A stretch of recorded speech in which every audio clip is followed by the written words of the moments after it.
This is Mrs. Kes, a female kestrel brooding 6 chicks. They're just a couple of days old and have got a lot of growing to do. But for Mrs. Kes, incubation wasn't easy. She battled barn owls, jackdaws, tawny owls, and even a red kite. And thanks to her determination, she's now got a healthy brood. She tears prey into small pieces and carefully feeds each chick in turn. While a female kestrel feeds the chicks, the male's main role is to provide for the family. Her mate, Mr. Kes, arrives and drops off his catch. The pair make a great team. But over the next few days, Mrs. Kes doesn't seem herself. She's an experienced mother, but now she's restless. And she's leaving the nest more often than she should, leaving her tiny chicks unprotected and at risk of getting cold. She seems on edge, and even at night, she's not sleeping well.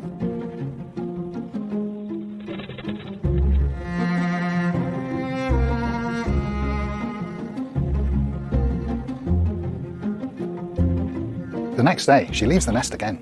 It's just not normal behaviour for her. She's back, and she's calling as if she sensed a threat.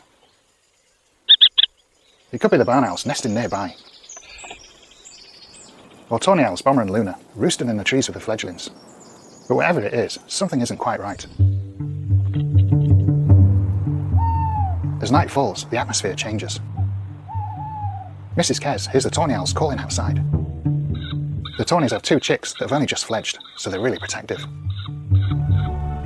Luna, the female, leaves and lands at the kestrel nest. Mrs. Kes tenses up, and as the tawny owl tries to enter, she lunges.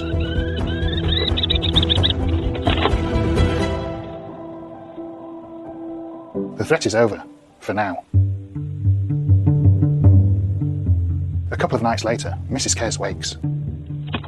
Kestrel struggle to see in the dark, but she senses something outside. She heads out, leaving her chicks alone in the nest.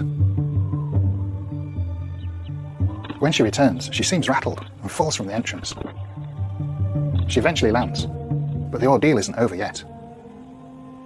Tawny owl Luna takes off towards the kestrel's nest, and Mrs. Kes nearly falls out as she scrambles to defend herself. The tawny owl lands on the camera, but soon takes off. She can't see the threat in the darkness, but she knows it's there. The kestrel returns to the chicks.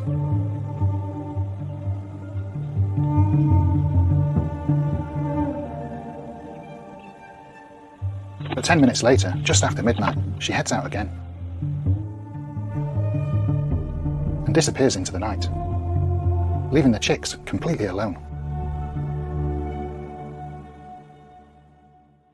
By morning, Mrs. Kes hasn't returned, and the chicks are calling desperately. Just after 5 AM, Mr. Kes arrives.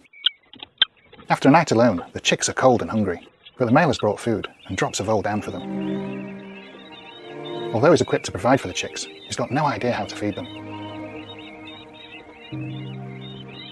They haven't been fed in over 12 hours, and if they don't eat soon, they'll die.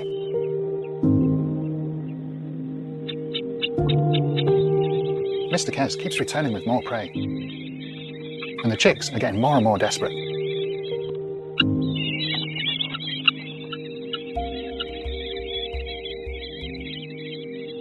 One of the chicks tries to eat, but they can't feed themselves.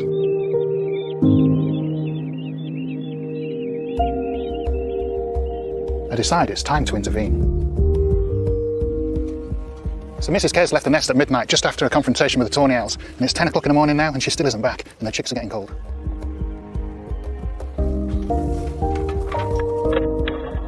I carefully open up the nest so I can assess the chicks.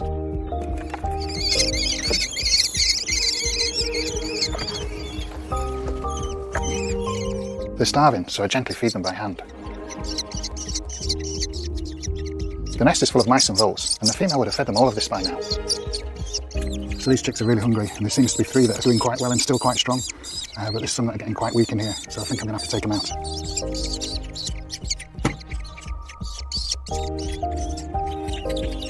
carefully lift the chicks from the nest so I can take them for a more thorough health check.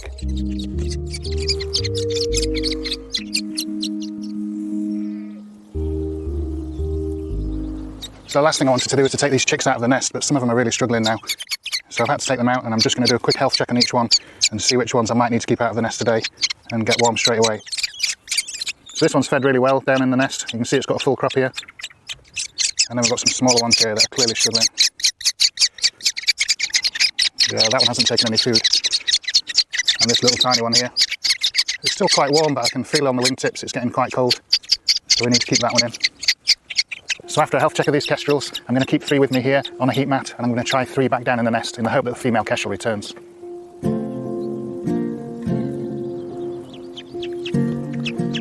So I've prepared a heat mat up in the nest, and I've got the 3 bigger chicks here, and they're nice and warm and well fed, so I'm going to try them back in the nest. It's really important if the female does return that there's chicks in here, otherwise she might abandon this nest.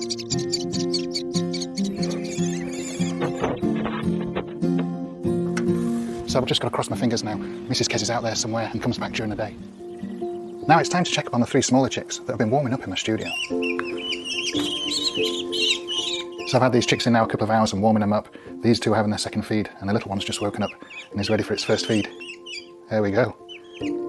So it's amazing to see this little one now. It was really cold when I first got it in and not moving much at all, but I've warmed it up now and look at it begging for food. Absolutely superb. Go on. Meanwhile, back at the nest, the 3 oldest chicks are huddling up for warmth. It's only been 10 minutes since I returned them to the nest, and Mr. Kes wastes no time in coming back to them. He's brought even more food. But when they won't take it, his instincts kick in. He tries to brood them, usually the role of the female. It's remarkable to watch, but you can tell he's not used to this.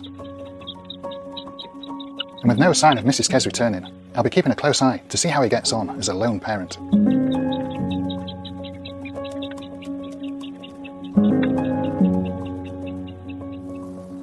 In the next film, watch how Mr. Kes steps up to the challenge. And will it be possible to return the hand-reared chicks to the nest? Make sure to subscribe to see how the story unfolds. Thank you for watching, and I hope you enjoyed the video. Don't forget to like, comment and subscribe to see more. Here's a taste of what you'll enjoy seeing on this channel.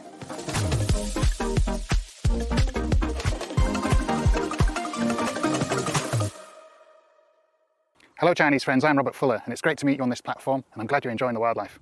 As you know, I stream my YouTube live stream in China, and lots of YouTube viewers help support and feed the wild animals that live here by donating. Since joining the Chinese platforms, I've learned many of my viewers in China would like to do this too. So after discussing with my team in China, I've decided to do something similar with you too. I'm excited to announce a project dedicated to this called Project Afdian. Afdian allows you to donate and gives you access to exclusive behind-the-scenes footage of the animals and my paintings.